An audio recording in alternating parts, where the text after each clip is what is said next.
Bismillahirrahmanirrahim. Assalamualaikum warahmatullahi wabarakatuh.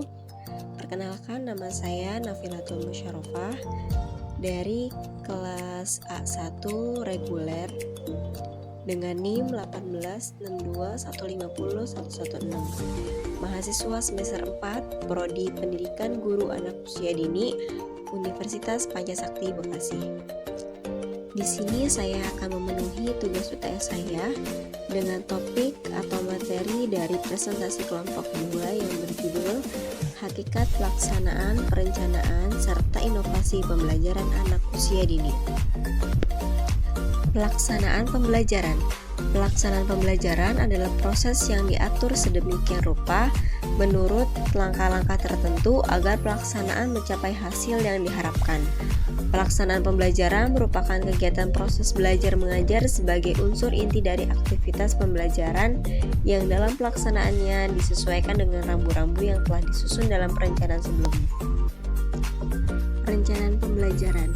Perencanaan berasal dari kata rencana, yaitu mengambil keputusan tentang apa yang harus dilakukan untuk mencapai tujuan. Rencana memberikan arah sasaran bagi organisasi dan mencerminkan prosedur terbaik untuk mencapai sasaran tersebut. Selain itu, rencana memungkinkan sekolah dapat memperoleh serta mengikat sumber daya yang diperlukan untuk mencapai tujuannya. Anggota organisasi dapat melanjutkan kegiatan-kegiatan secara konsisten dengan tujuan dan prosedur yang telah dipilih.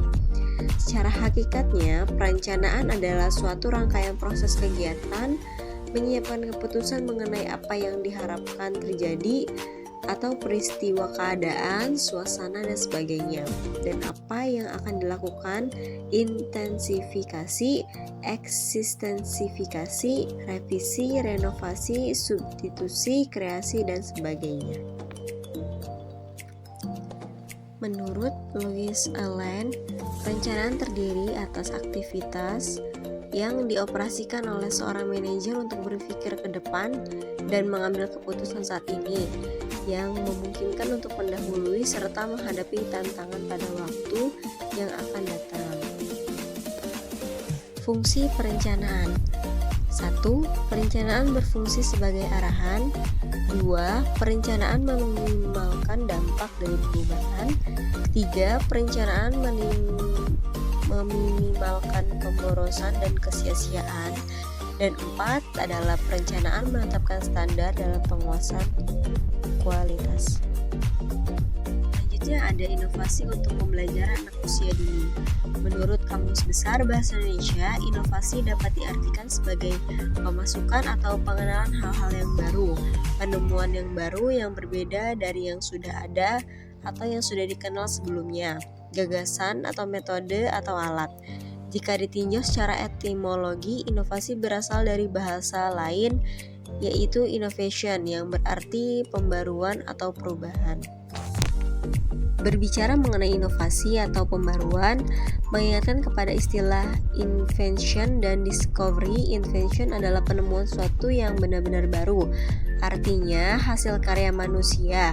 Adapun discovery adalah penemuan suatu benda yang sebenarnya telah ada sebelumnya. Dan inovasi dapat diartikan sebagai pemasukan atau pengenalan hal-hal yang baru, penemuan yang baru yang berbeda dari yang sudah ada atau yang sudah dikenal sebelumnya. Jika ditinjau secara etimologi, inovasi berasal dari bahasa Latin innovation, yang berarti pembaruan atau perubahan, yang mendefinisikan inovasi pembelajaran sebagai suatu ide, gagasan, atau tindakan-tindakan tertentu dalam bidang kurikulum dan pembelajaran yang dianggap baru untuk memecahkan masalah pendidikan. Innovation is an ideal practice or object that is perceived as new by individual or another unit of adoption. Mengartikan inovasi sebagai suatu ide, gagasan, praktik, dan objek atau benda yang disadari dan diterima sebagai suatu hal yang baru oleh seseorang atau kelompok untuk diadopsi. Fungsi inovasi. 1. Mengejar ketinggalan-ketinggalan yang dihasilkan oleh kemajuan ilmu dan teknologi, sehingga makin lama pendidikan di Indonesia makin berjalan sejajar dengan kemajuan tersebut. 2. Mengusahakan terselenggaranya pendidikan sekolah maupun luar sekolah bagi setiap warga negara, misalnya daya tampung usia sekolah, SD, SLTP, SLTA, dan perguruan tinggi. Masalah-masalah yang terjadi alasannya dituntut adanya inovasi pendidikan, yaitu perkembangan ilmu pengetahuan menghasilkan kemajuan teknologi yang mempengaruhi kehidupan sosial, ekonomi, politik, pendidikan, dan budaya bangsa Indonesia.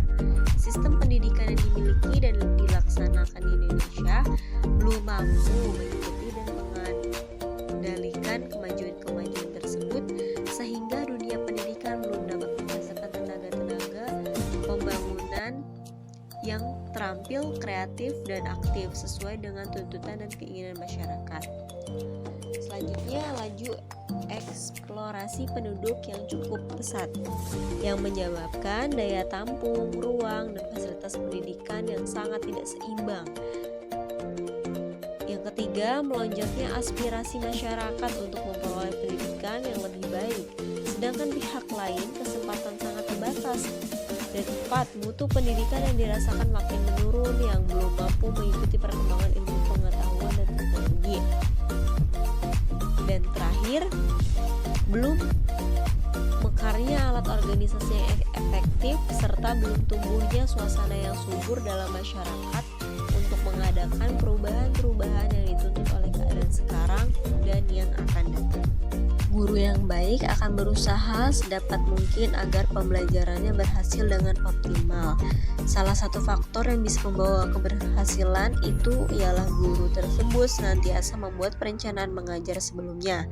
Pada garis besarnya, perencanaan pembelajaran itu bertujuan untuk mengarahkan dan membimbing kegiatan guru dan siswa dalam proses pembelajaran.